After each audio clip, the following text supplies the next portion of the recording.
अमावस्या होती आणि अशोकच्या आईने घरावरून नारळ ओवाळून काढला आणि तो तिट्यावर जाऊन फोडला. आता तुम्ही म्हणाल, अशोक म्हणजे कोण?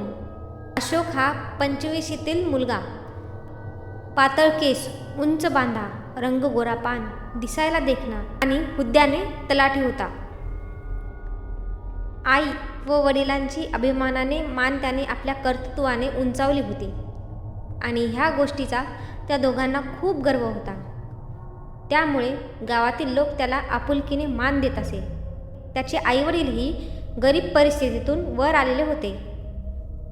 त्यांनी अशोकलाही ह्या गोष्टीची जाणीव करून दिलेली होती की खडतर परिस्थितीवर मात करून आपण आपली आयुष्याची लढाई जिंकायची असते. अशोकला एक भाऊ आणि एक बहीण. मोठ्या भावाचे लग्न झालेले, तो आपल्या वडिलांना शेती कामात मदत करत असे. दुसरा अशोक आणि त्याच्या लग्नाचाही यावर्षी बार उडवायचा बेत होता. त्याला शोभणारी, साथ देणारी, घराला एकत्र ठेवणारी मुलगी अशोकचे आईवडील शोधत होते. आता तिसरा नंबर होता तो अशोकच्या बहिणीचा. ती अगदी खट्याळ, मस्तीखोर, पण जिद्दीने तेवढीच अशोकच्या पावलांवर पाऊल ठेवणारी होती आणि अभ्यासात खूप हुशार. रात्रीची वेळ होती. अशोकची आई आणि वहिनी जेवण करण्यामध्ये व्यस्त होते, कारण खूप दिवसांनी अशोक आज घराकडे येणार होता. त्यानिमित्ताने त्याच्या आवडीचे पदार्थ बनवले जात होते, विशेषतः जिलेबी, जी त्याला अतिशय प्रिय होती. लहानपणी तो चोरून जिलेबी खात असायचा, तेव्हा वडिलांनी बहुतेक वेळा त्याला पकडले होते. वडिलांनी त्या गोष्टीवरून त्याला खूप वेळ सुनावले होते, पण त्याने कधीच चोरून जिलेबी खाण्याचा अट्टास सोडला नाही. पण त्यांना त्याच्याबद्दल प्रेम आणि जिव्हाळाही तितकाच होता. रात्रीचे 10 वाजत होते. अजूनही अशोकचा पत्ता लागत नव्हता. सर्व जेवणासाठी अशोकची आतुरतेने वाट बघत होते. अशोकच्या आईच्या मनात विचित्र घालमेल सुरू होती, कारण संध्याकाळी तिने दिवा लावला पण तो सारखा विझत होता. म्हणून त्या विचारात तिला आठवले, फोन लागला तर सांगा. उशीर झालेला चालेल, पण शॉर्टकट नको धरूस. वडील अशोकला सारखे फोन करत होते. काही केल्या फोन लागत नव्हता. थोड्या वेळाने त्यांनी प्रयत्न केला तेव्हा फोनची रिंग वाजली आणि अशोकने फोन उचलला. अरे अशोक, कुठे आहेस? सर्व तुझी वाट पाहत आहेत. कधी येणार आहेस? बाबा, मी आता निघालो आहे. इथे मोबाईलला नेटवर्क नसल्याने मी फोन करू शकलो नाही. सॉरी, मला यायला अजून 3 तास तरी लागेल. वडिलांनी अशोकचा हा निरोप घरच्यांना सांगितला. त्यामुळे सर्वजण हिरमुसले. पण वडिलांनी आईचा निरोप सांगण्यास विसरले. पाऊस खूप मुसळधार पडत होता. अशोकची गाडी भरधाव वेगाने घराकडे येण्यासाठी निघाली होती. अशोकने घरी लवकर जाण्याच्या नादात नेमका शॉर्टकटचा रस्ता पकडला होता. का कुणास ठाऊक अशोकला आज खूप विचित्र वाटत होतं. जणू काही भल्या मोठ्या रस्त्यावर तो एकटाच गाडी चालवत आहे. रस्त्यावर पूर्ण गडद अंधार, काळोख होता आणि रस्त्याच्या दुतर्फा उंच आणि मोठाले झाडे जणू अशोकला डोकावून पाहत आहे असा अशोकला भास होत होता. तेव्हाच अशोकच्या मोबाईलची रिंग वाजली. तो मोबाईल घेणार तितक्यात हातातून निसटून तो खाली पडला. मोबाईल उचलण्यास खाली वाकला तोच त्याला धम्म असा आवाज ऐकू आला आणि तितक्यात त्याने गाडीच्या जोरात ब्रेक दाबला. बघतो तर काय, समोर एक मुलगी तिच्या सामानासहित पडली होती. ती दिसायला देखणी, गोरी पान, लांब केस, घारे डोळे, ओठाला लाल लाली आणि साडी घातलेली होती. अशोक गाडीमधून उतरून तिला मदत करण्यास पुढे सरसावला. बघतो तर काय, तिच्या पायामधून भरपूर रक्त वाहत होते. हे पाहून अशोक खूप घाबरला. त्याने तिला उचलण्यास मदत केली आणि सामानासहित तिला गाडीत बसवलं. ती काही न बोलता गाडीत बसली. ती ज्या जागेवर बसली होती तिथून गाडीचा आरसा स्पष्ट दिसत होता. आरशात तिची प्रतिमा दिसत नव्हती. हे घाईगडबडीत अशोकच्या लक्षात आले नाही. त्याने आपली गाडी थेट इस्पितळात थांबवली आणि हॉस्पिटलमध्ये ॲडमिट केले. दोघेही हॉस्पिटलमध्ये पोहोचतात आणि मलमपट्टी करून थोडा वेळ तिथेच डॉक्टरच्या सल्ल्यानुसार बसतात. नंतर ती मुलगीच विषय काढते. माझं घर इथून भरपूर लांब आहे, तर आता मी माझ्या घरी कशी जाऊ? त्यावर अशोक म्हणतो, तुझी हरकत नसेल तर आजच्या रात्री माझ्या घरी थांबू शकतेस. माझी पूर्ण फॅमिली असते माझ्या घरी. तुला तिथे कसलाही त्रास होणार नाही. ती त्याच प्रतीक्षेत असते आणि तिच्या चेहऱ्यावर मोठे स्मित असे दिसू लागते. त्यानंतर अशोकच्या आधाराने ती मुलगी गाडीमध्ये बसते आणि दोघेही घरचा रस्ता गाठण्यास सुरुवात करतात. माफ करा, मी तुमचं नाव विचारायला विसरलो. मोहिनी. वा, तुमच्या रूपाप्रमाणे तुमचं नाव देखील घायाळ करणारं आहे. धन्यवाद.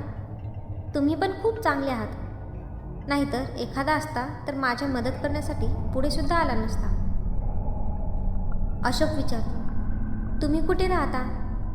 त्यावर मोहिनी आपली दयनीय कथा सांगण्यास सुरुवात करते की मी सध्या एकटीच राहते त्या जुन्या डोंगरापलीकडे. घरावर भरपूर कर्ज आहे. माझे आई वडील एक कार अपघातात मृत्युमुखी पडले, परंतु आमच्यावर कर्ज असल्याकारणाने नातेवाईकांनी आमच्याशी सर्व संबंध तोडून टाकले. त्यामुळे मला कित्येक प्रसंगाचा एकटीने सामना करावा लागला. अशोक आणि मोहिनी बोलण्यामध्ये एवढे गुंग झालेले असतात की पाठीमागून येणाऱ्या गाडीचा विसर पडतो. तेव्हाच पाठीमागून एक हॉर्न ऐकायला येतो. अशोक त्याची गाडी बाजूला थांबवतो आणि मागील गाडीला पुढे जाऊ देतो. ती गाडी पुढे जात असताना त्यातील गृहस्थ बोलतो, अरे काय माणूस आहे, एकटाच बडबडतो आहे आणि गाडीसुद्धा किती हळू चालवतो आहे. त्यावर अशोक विचार करतो, असं कसा बोलला असेल तो गृहस्थ. त्यावर मोहिनी बोलते, नका लक्ष देऊ आणि स्मित हास्य करते. थोड्या वेळाने दोघेही आपल्या घरी पोहोचतात. सर्वांच्या चेहऱ्यावर प्रश्नचिन्ह दिसते, पण त्याआधीच अशोक आपल्याबरोबर घडलेला प्रसंग सांगतो. त्यावर घरातले अचंबित होतात आणि विचारतात, कुठे घडला हा प्रसंग. ह्यावर अशोक म्हणतो, शॉर्टकट रस्ता, टेकडीच्या अलीकडे. त्यावर घरातले घाबरतात आणि म्हणतात की तिथे हडळीचा वास आहे. अशोकने त्या गोष्टीकडे दुर्लक्ष केलं आणि मोहिनीला घेऊन तो आपल्या घरात आला. चला, दोघेही हातपाय धुवून घ्या आणि देवाचं दर्शन घेऊन जेवायला बसा. मोहिनीने या सर्व प्रसंगाकडे दुर्लक्ष केले आणि आजाराचं कारण सांगून बेडवरतीच झोपून राहिली. आई जेवणाचं ताट घेऊन मोहिनीच्या रूममध्ये गेली. तेव्हा बघते तर काय, त्या ठिकाणी मोहिनी दिसण्याऐवजी पाल दिसली. ते पाहून आई घाबरली आणि ताट टेबलावर ठेवून पळाली. अशोक, अशोक करत आई ओरडू लागली. अशोकने आईला विचारलं, काय झालं एवढं घाबरायला.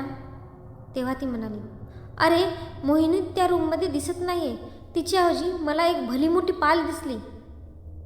अगं आई असेल इथेच कुठेतरी, चल दोघेजण बघू. आई आणि अशोक दोघेही रूममध्ये शिरतात. तेव्हा मोहिनी त्यांना बेडवरती जेवत असताना दिसते. हे पाहून आईची मात्र तारांबळ उडते. अगं तू इथे कशी? मी तर इथेच होती. थोड्या वेळापूर्वी तुम्ही तर माझ्या खोलीत जेवणाचं ताट घेऊन आला आहात ना, विसरलात की काय तुम्ही. आई पूर्णपणे ओळखून चुकलेली असते. काहीतरी गडबड नक्कीच आहे.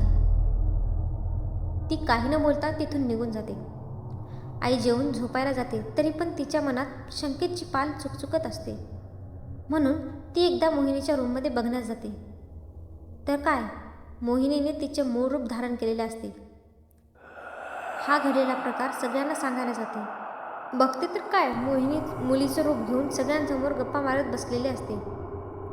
बस, आईला धक्काच बसतो आणि कळून चुकते ही मोहिनी मुलीचं रूप घेऊन आपल्या घरी जाकीनच आपल्या घरी वावरत आहे. हे तिला सर्वांना पटवून द्यायचे आहे, म्हणून ती मोहिनीला कडक शब्दात सांगते, हे मुली, तुझा हा खेळ बंद कर आणि आत्ताच्या आत्ता आरशासमोर उभी राहा. हे ऐकून सर्व घाबरतात आणि म्हणतात, काय झालंय, तुला बरं नाही वाटत आहे का.